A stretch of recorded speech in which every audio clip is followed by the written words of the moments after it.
Hello again, guys. We're gonna do Acts 14 today. Let me get a drink of water here really quick.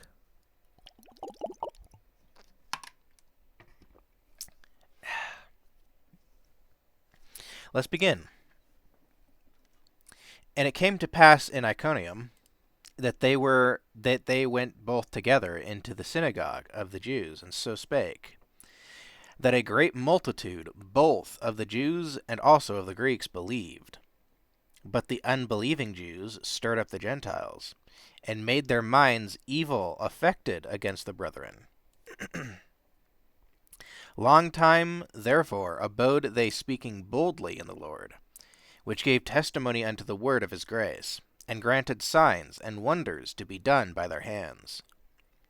But the multitude of the city was divided, and part held with the Jews, and part with the apostles. In other words, it was some were believers, some were not, right?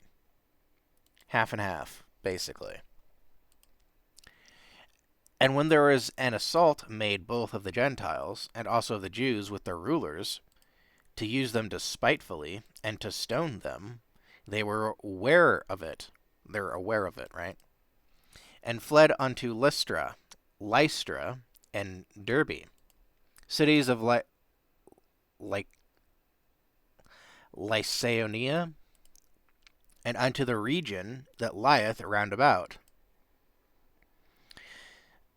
And there they preached the gospel. And there sat a certain man at Lystra, impotent in his feet, being a cripple from his mother's womb, who had never had walked.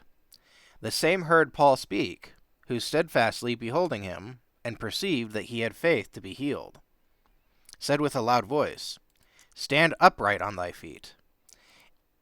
And he leaped and walked. And when the people saw that what Paul had done, they lifted up their voices, saying in the speech of Lycaonia, The gods are come down to us in the likeness of men. And they called Barnabas Jupiter, and Paul Mercius, or Mercury, because he was the chief speaker.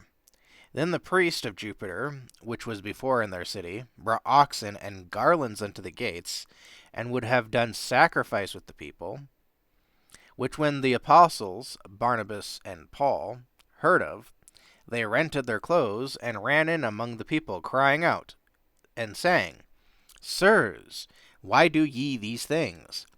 We are also men of like passions with you, and preach unto you that ye should turn from these vanities unto the living God, right? The vanity of sacrificing animals, right? Which made heaven and earth and the sea, and all the things that are therein, who in times past suffered all nations to walk in their own ways.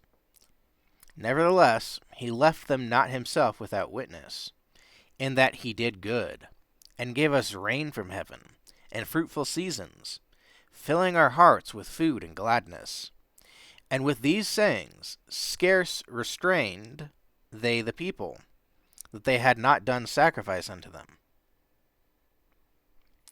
And there came thither certain Jews from Antioch and Iconium, who persuaded the people, the Gentiles, who were sacrificing the animals, and having stoned Paul, drew him out of the city, supposing he had been dead. Howbeit, as the disciples stood around about him, he arose up, and came into the city, and the next day he departed with Barnabas to Derbe.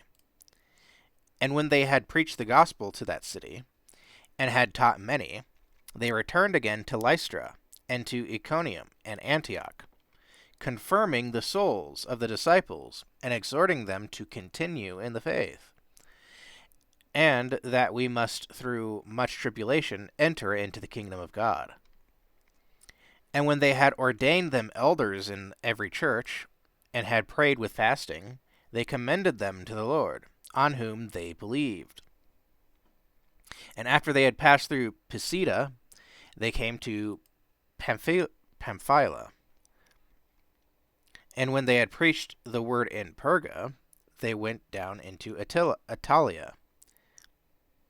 or Attalia. That might be Italy, I'm not sure. And thence sailed to Antioch, from whence they had been recommended to the grace of God for the work which they fulfilled. And when they were come, and had gathered their church together, they rehearsed all that God had done with them, and how he had opened the door of faith unto the Gentiles. And there they abode long time with the disciples.